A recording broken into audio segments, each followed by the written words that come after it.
안녕하십니까. 2021년 1월 31일 오전 9시 오전 시장이라고 하긴 좀 그렇고, 지금 시장 기술적 점검을 좀 하겠습니다. 네. 자, 우선은 과거에도 몇 차례 주식시장이 일시적인 급락을 한 경험이 있습니다. 그렇죠? 근데 특징적인 부분은 월말 윈도우 드레싱이 가장 특징적인 부분입니다. 예를 들어서 자, 몇 가지. 이날도 보시면 11월 말일 날도 장대 음봉이 나왔고, 또 이날도 지금 월말 1월 말 윈도우 드레싱, 이날은 좀 장대 양봉이 나왔죠. 월말 이날도 월말 윈도우 드레싱이 나왔습니다. 네, 좀 이날도 그랬고요. 지금 최근에 8월, 11월, 12월 월말 윈도우 드레싱이 나오면서 대부분 많은 한 번, 두 번, 이날은 뭐 별로 없었고. 자, 그러면 한번 정리를 해보겠습니다. 한번 정확하게. 자, 작년 한 7월부터 종가, 월말 종가가 떨어졌던 적을 한번 보겠습니다. 이날 한 번, 두 번, 세 번, 네 번, 다섯 번. 자, 한 달, 7월부터 7, 8, 9, 10, 17, 8, 9, 10, 11, 12, 1월 6개월 동안 총 몇 번? 5번. 예. 6개월 동안 5번. 예. 7개월 동안 5번이군요. 2번 빼고 이렇게 구별을 하면 되겠네요. 이때 하나, 둘, 셋, 넷, 다섯, 7번. 7개월 동안 2번을 제외하고 5번이 종가가 하락했습니다. 근데 지금 종가 폭은, 변동폭은 제일 큰 상태죠. 그러면 이게 시장이 점점 변동성이 확대된다고 봤을 때 변동성이 커져가는 과정에서의 일시적인 현상인 것인지, 우리도 그렇고 미국도 그렇고, 아니면 이게 정말 문제가 있는 건지, 이제 그런 국면인 것 같습니다. 그래서 내일이 굉장히 좀 중요할 것 같습니다. 월요일이죠. 내일 월요일 맞나요? 네, 맞네요. 그러니까 내일 아침에 우리나라 주식시장이 전 세계 주식시장의 어떤 가장 중요한 키포인트가 될 것 같다. 예, 월요일 아침 키포인트. 그래서 이게 지금 과거에도 계속 월말에 기관들이 밀었기 때문에 일시적인 그냥 일반적인 기관 투자자들의 어떤 동일한 패턴인 건지, 그냥 일반적인 패턴인 건지, 아니면 정말 전체적인 글로벌 시장 리스크가 발생한 건지, 이제 요거를 좀 체크해야 될 것 같습니다. 그래서 일단 기술적으로 월요일날 이런 갭 하락 이후 급락과 그 다음에 갭 하락한 이후에 장대 양봉이 나오는지, 요 부분이 제일 중요할 것 같습니다. 이제 갭 하락하고 장대 양봉 나오면 시장은 살아있는 겁니다. 중요합니다. 내일이 굉장히, 월요일 굉장히 중요합니다. 내일 갭 하락 출발하고 깔딱깔딱 하다가 이제 신용 물량 털리고 개인들 반대로도 다 나온 물량 잡아서 가져가느냐, 아니면 그거 밀고 쭉 밀어버리느냐, 여기 정말 중요한 거거든요. 그래서 내일 만약에 또 2, 3%대 급락이 나온다, 그러면 좀 당분간은 2월도 쉽지 않을 것 같고, 반대로 기관들이, 외국인들이 그동안 팔았던 수많은 자금들 어디 갈 데가 없어요. 그렇지? 딱히 갈 데 있습니까? 물어볼게요. 어디로 가죠? 없어요. 갈 데가 없어요. 금 살까요? 아니면 국제유가 살까요? 아니면 뭐 사지? 어디로 가지? 일본 갈까요? 아니면 뭐 유럽 가야 되나? 어디로 갈 건데? 이 지금 코스피에서 판 돈을 어디로 투자를 하면 이제 앞으로 대박이 날까요? 갈 데가 없어요. 네, 그렇습니다. 그 부분이 또 중요한 포인트입니다. 그래서 결국에는 주시장으로 또 회귀할 수도 있다. 그래서 제 개인적인 생각은 갭 하락하고 급락 출발한 뒤에 장대 양봉이 나오는 시나리오가 베스트 시나리오고, 최소한 버티는 것도 별로 좋지 않습니다. 떨어졌다, 이거는 조금 미묘한데, 그 떨어질 만한 그 이유가 없습니다. 지금 많이 올라서 떨어진다, 그러면 정말 그냥 이제 앞으로를 정말 안 좋게 보는 거고, 어차피 지금 유동성 시장이기 때문에 실적 장세도 아니고 역실적 장세도 아니고 아무것도 아니기 때문에 투자자들이 회수를 할 만한 근본적인 이유를 찾아야 됩니다. 그 근본적인 이유가 지금 명확하지 않다 라는 게 제 개인적인 생각이라서, 여기서 조금 기회가 올 수도 있고, 제 생각에는 좀 잘 지켜보면 오히려 위기가 기회가 될 수 있습니다. 위험과 기회가 동시에 오는 시점이 될 수 있습니다. 그래서 좀 오늘 종목별로 한번 좀 차트를 보겠습니다. 그러니까 지금 중요한 거는 이 업종 차트도 좀 중요하긴 한데 종목별 차트도 굉장히 좀 중요할 것 같다라는 생각이 들어서 전적으로 좀 어차피 저는 시간이 좀 있으니까 주말이니까 천천히 여러분들도 한번 개별 주식들의 차트를 같이 점검하면서 다음 주에 대한 기대나 전망을 한번 좀 볼 필요가 있죠. 그래서 이제 지수는 저 정도 빠졌는데 개별적으로 이렇게 종목으로 들어가 버리면 훨씬 더 많이 빠졌습니다. 그렇죠? 삼성물산 20% 빠져 있죠. 자, 이평선 지지선을 쭉 보겠습니다. 삼성생명도 20% 빠졌네요. 코스피 지수가 뭐 지금 대비해서 그렇죠? 삼성 SDS도 14%. 이제 삼성 SDS도 여기서 상승삼각형 패턴이 나왔다가 지금 거래 터지면서 급등 나오고 조정받고 N자형 파동 조정받고 있는 거죠. 다시 얘가 이렇게 돌파해 나가면 시장은 살아 있는 겁니다. 그렇겠죠? 테슬라 이제 이재용 이슈가 이제 나올 수도 있겠죠. 이런 것들이 조정받았는데 갑자기 장대 양봉이 뻥 이렇게 나온다? 그럼 시장이 다시 살아날 수 있습니다. 개별주가 살아나면서 시장이 살아날 수도 있고요. 시장이 살아나면서 개별주가 살아날 수도 있습니다. 예, 삼성화재 이런 것들 화재주는 보험주는 제가 계속 얘기 드리지만 좀 약간 위태위태합니다. 전자 같은 게 이제 또 이 추세가 아직까지는 살아있죠. 그렇죠? 아직까지는 살아있습니다. 이제 월요일날 이 추세가 완전히 꺾이고 이렇게 가버리면 조금 시장 전체적으로 종목이 망가지면서 시장이 망가질 수도 있습니다. 그런 부분이 좀 있고요. 삼성전자 증권주들이 이렇게 떨어진다는 것은 정말 제 생각에는 기회인 것 같습니다. 엄청난 돈을 벌을 것 같거든요. 그러면 시장에 이렇게 많은 참여자가 들어와 있기 때문에 개별 증권주들은 굉장히 좀 좋을 것 같습니다.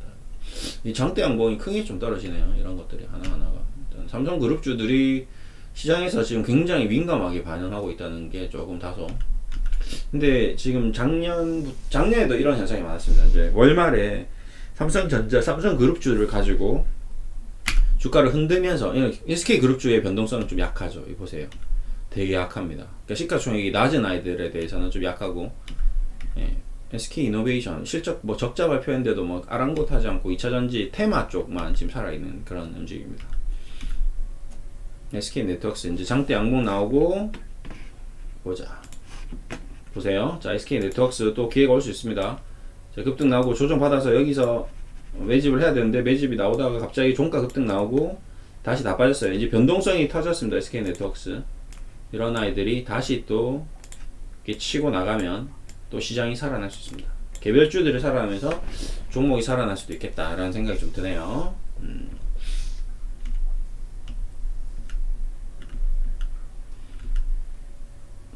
LG이노텍, LG전자 요 아이들이 좀 저는 좀 시장이 비이성적이었던 굉장히 이런 캔들들 지금 여기서 올라왔던 캔들과 여기서 올라왔던 캔들 두 개 다 뭐죠? 이슈로 올라왔죠. LG전자 핸드셋 사업부 매각.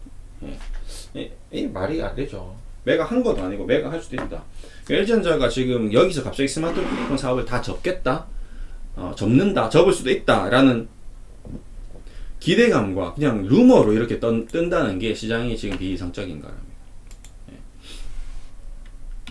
실적 발표도 아니고 뭐 확정적인 것도 아니고 다 지금 루머, 기사 이런 걸로 뜨고 있거든요. 이게 지금 제가 제일 우려하는 부분입니다. 근데 이런 것들이 기대감이 실망감으로 지금도 이제 실망한 거죠. 사람들이 이거 아닌 것 같은데 왜 떨어지지 실망하고 투면하고 거의 도박판처럼 움직이고 있는 거예요. 그게 제일 저는 가장 부정적인 요소는 그 부분입니다. GS 이런 것들은 또 기회가 올 수 있죠. 이제 가격 조정을 받았으니까 여기서 충분히 그러니까 240일 한번 터치 조정 터치 조정 터치 계속 여기서 공방을 하고 있습니다. 그러다가 빵 나왔거든요. 그러고 나서 다시 또 왔어. 또 다시 갈 수도 있습니다. 그러니까 과거 LG전자가 이런 식으로 갔었죠. 이제 이렇게 되면서 적자에서 흑자로 전환하고 예대마진이라 뜻해서 이게 제가 금융주 얘기를 워낙 많이 해가지고 마진 정제마진이 이제 좋아지면서 다시 또 살아날 수 있습니다. 그러니까 정제마진이 언제 좋아지느냐? 그건 왔다 갔다 하거든요. 좋아졌다 나빠졌다 하거든요. 뭐 GS 리테일 같은 경우는 뭐 노말하죠. 뭐 편의점이니까 뭐 그렇게 나쁠 리가 없습니다. 이게 변동성이 작은 거죠. 이제 GS 리테일 같은 경우는 안전하게 좀 수익을 좀 가져갈 수도 있는 시장만 살아나면 그렇게 돼 있어. 포스코 케미칼, 포스코 인터내셔널. 이제 이런 것들이 이 주요한 거죠. 포스코 인터내셔널. 얘네들이 지금 이런 종목들이 뭐죠? 아까 GS나 GS 리테일보다 앞으로 더 쭉쭉 이제 시장이 살아나면 이런 아이들 신고가 돌파하면서 가는 전형적인 힘이 좋은 종목입니다. 이 포스코 인터내셔널 왜 안 떨어졌을까? 그 안 떨어진 이유가 있는 거죠. 그런데 안 떨어진 걸 떠나서 올랐어.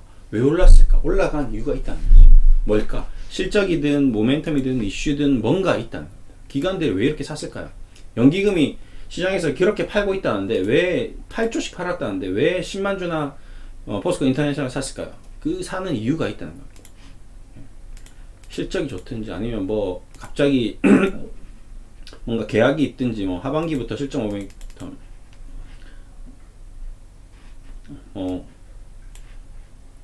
가스전에서 이익이 뭐 나온다든지, 예, 뭐 이런 에너지 관련돼서 뭔가 큰 모멘텀이 올 수도 있다라는 기대감이 이제 얘를 끌고 가는 거죠, 기관들이. 예. 포스코 ICT는 떨어졌잖아, 그렇죠? 근데 포스코 인터내셔널은 올라갔다. 그건 뭔가 그 반한 이 안 좋은 장세에서도, 예, 다 이유가 있다. 포스코 엠텍, 예, 마찬가지. 그래서 이제 이런 것들을 이제 주요하게 메모를 해두셨다가 포스코 인터내셔널 같은 기업을, 뭐 LG 상사도 안 빠졌죠. LG 상사도 지금 에너지 쪽에서 뭔가 좋은 이슈가 있는 것 같습니다. 그렇죠? 네, 그래서 또 이런 틈새 시장을 또 공략해 볼 만한 이유도 될 수 있고요. 여러 가지 다양하게 생각을 해보면 좋을 것 같습니다. 그냥 단순히 주시장 떨어졌어, 큰일 났어, 망했어, 이런 고민을 하는 게 아니라, 감정적으로 대처하는 게 아니라 냉정하게 올라간 것은 올라간 거고 떨어진 건 떨어진 거고, 올라간 것과 떨어진 것에 왜 올라갔고 왜 떨어졌고, 이런 거에 대해서 계속 고민을 해 나가야 돼요.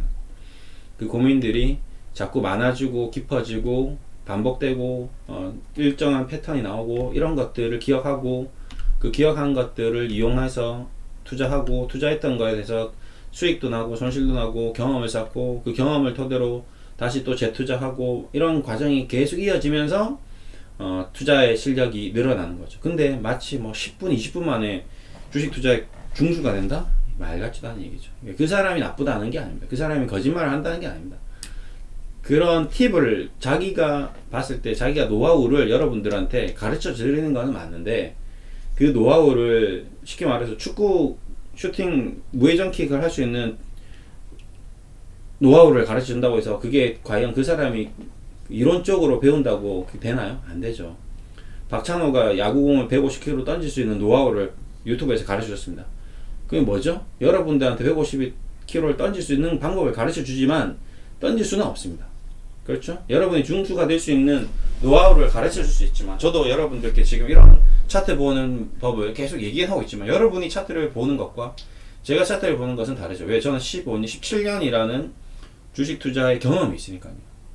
제가 자문도 해드리고, 제 개인 돈도 해보고, 제 개인 돈은 신용 미수 주식담보대출도 다 해보고, 그 다음에 주식 투자에서 엄청난 수익도 걷어보고, 2000% 이상 또 수익도 내보고, 또 ELW도 해보고, 다 해본 경험, 그 다음에 고객돈 자산 운용해보고, 뭐 친구가 부탁해서 부모님 돈 운용해보고 다 해봤죠. 싹 다 친구 뭐 이런 걸 다 해본 결과, 제가 그동안 이렇게 했을 때 이렇게, 저렇게 했을 때 저렇게, 현대중공업이 40만 50만에서 10만원 갈 때, 중국 인사이트 펀드가 폭락할 때, 그 다음에 뭐 북경 올림픽 IMF 때, 리먼 사태 때, 그 다음에 현대차 기아차 움직이는 모습 다 보고, 이런 것들을 토탈적으로 보니까 이럴 땐 이렇게 나오고 저럴 땐 저렇게 나오고 다 천차만별이더라는 거죠. 단 한 번도 똑같은 적이 없죠. 지금 대한민국 2300개 차트가 전부 다 다르죠. 모양이 다 다릅니다. 근데 패턴이 무슨 의미가 있으며 차트가 무슨 의미가 있냐, 차트쟁이냐, 뭐 이렇게 얘기할 수 있는데, 근데 반복적으로 일목균표 선행스팬을 돌파할 때와 일목균표 선행스팬이 붕괴될 때의 모습이, 과거에도 이런 현대중공업처럼 이렇게 일목균표 선행스팬이 붕괴되면 그래도 한두 달 정도는 고생을 하더라. 반대로 이런 시장이 안 좋은 국면에서도 아까 포스코 인터내셔널 같은 종목이 일목균표 선행스팬을 지지하면 올라갔던 경험이 많았더라. 제가 17년 동안 본 차트의 움직임이 기억에 남겠죠. 잔상이 있겠죠. 그래서 포스코 인터내셔널이 오히려 덜 떨어졌지만 향후 한 달, 두 달 사이에는 더 많은 수익을 가져다 주더라. 그래서 그런 경험들을 여러분한테 얘기했다고 해서 여러분이 또 포스코 인터내셔널을 사는 데까지 최종 결정하는 건 또 경험이 필요하겠죠. 예. 그렇습니다. 그런 얘기를 좀 하고 있고요. 현대 그린푸드 맞죠? 그러니까 현대 그린푸드와 현대 중공업을 두 개를 본다면 저는 현대 그린푸드를 앞으로 투자하는 게 좀 더 수익이 날 수 있는 가능성이 확률적으로 조금 더 높다는 겁니다. 반드시는 아닙니다. 현대 그린푸드는 수익 나고 현대 중공업은 떨어지냐 이것도 아니고 월요일날 장 열리자마자 현대 중공업은 5% 올라가는데 현대 그린푸드는 1%밖에 안 올라갈 수도 있습니다. 그런 것들을 얘기하는 게 아니고 오랜 제 경험을 여러분들께 경험담에 대해서 얘기를 드린 겁니다. 여러분들도 오래 이제 하시다 보면 이제 이런 경험이 생기겠죠. 시드래곤 이제 그러니까 CJ 그룹주 전반적으로 지금 일목표현 사익스팬은 지지받고 있습니다. 그렇죠? 근데 CJ 푸시푸드는 오히려 이탈했죠. 이런 것들은 오히려 지금 코로나 때 뭐 갑작스러운 이상급 등이 마치 별로 회사도 좋지도 않은데 이게 뭐 1000억짜리 회사가 2000억, 3000억 갔다가 지금 밀리는 거고 CJ 프레시웨이는 회사가 굉장히 규모가 큰데도 불구하고 1000억, 2000억 같이 CJ 시푸드랑 같이 놀다가 매출하고 이런 게 어마어마하거든요. 직원 수랑 비교도 안 될 만큼 회사 규모가 큽니다. 근데도 시푸드는 못 올라가다가 이제 올라갔고 이제 프레시웨이 뭐 이런 것들이 또 있습니다. 하나그룹주들 마찬가지고요.